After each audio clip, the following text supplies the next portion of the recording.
maišom visokias medžiagas.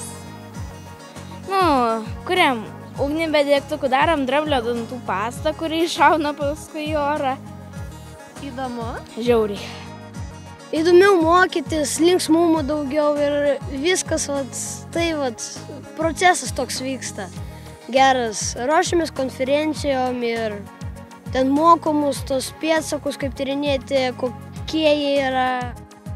Seniau sunkiau sekėsi su literatūra ir tekstais įvairiais, o dabar kažkaip pastaruoju metu geriau suprantu tą pagrindinę mintį, pavyzdžiui, teksto ir kaip analizuoti tą tekstą. Mūsų klasė pradėjo būti be patyčių, pasidarėme draugiškesni, vienas kitą pradėjome labiau suprasti. Tu gali pakeisti mokymosi erdvę, toliau lygiai taip pat mokinys gali, mokantis šitaip, paliesti, pačiupinėti, kartais, sakykime, kaip mes darėm su Gulliveriu, net ir paragauti, skonį pajusti.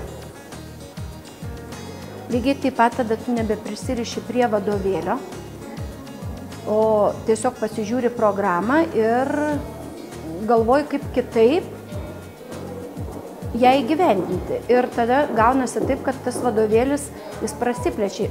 Išeini iš vadovėlio ribų, išeini iš klasės ribų.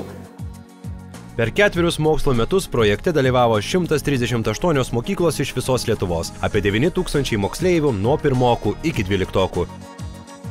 Profesinės kompetencijas kūrybiško mokymosi srityje tobulino daugiau nei 2000 mokytojų. Iki šiol įgyvendinta 270 unikalių kūrybiško mokymosi projektų, kuriuose menininkai ir mokslininkai bendradarbiavo su mokytojais.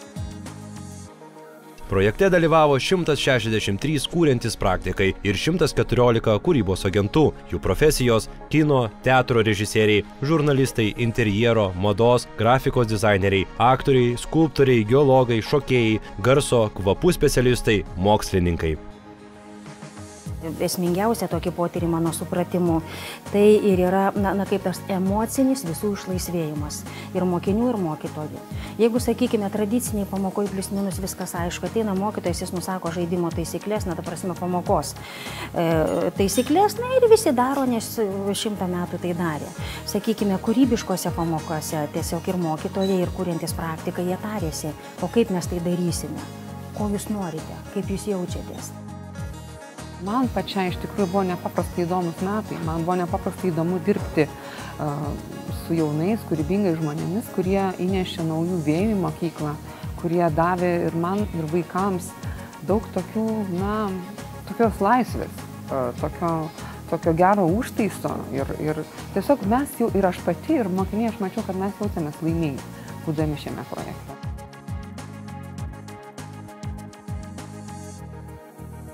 Mokyklos bendruomenė įvardyja, su kokiomis mokymosi problemomis susiduria, ką norėtų pakeisti, numato sritį, kurią norėtų tyrinėti programos metu ir pateikia paraišką kūrybinių partnerysčių komandai. Į atrinktas mokyklas atvyksta kūrybos agentai. Jie bendradarbiauja su visa mokyklos bendruomenė – mokytojais, mokiniais, mokyklos administracija, tėvais. Mokykla kūrybos agento padedama giliau tyrinėja aktualias problemas, numato projekto tikslus ir nusprendžia, koks kūrybinis procesas galėtų padėti juos pasiekti. Atsižvelgiant į tai, mokyklai priskiriami kuriantys praktikai. Kuriantys praktikai draugė su mokytojais ir mokiniais eksperimentuoja, ieškodami, kaip sukurti įtraukiančią mokymosi erdvę bei pasiekti norimus pokyčius. Kuriantys praktikai pasiūlo mokyklai savo profesinės veiklos metodus, mąstymo principus, raiškos formas, visą tai, kas gali praturtinti mokymosi procesą. Tiek nedaug reikia, kad atmosfera keistųsi mokykloje, tai yra užmegzti santykį tarp mažo ir vyresnio, ir kad jie kažką kartu sukurtų. Tas dalykas, ką jie tarpusavį sukuria, padaro stebuklą. Jie nebegali kitaip bendrauti, jie yra bendraautoriai, kūrėjai ir jų santykis vieno į kitą pasikeičia. Pasikeičia čia, per mano sesiją, pasikeičia ir pamokose.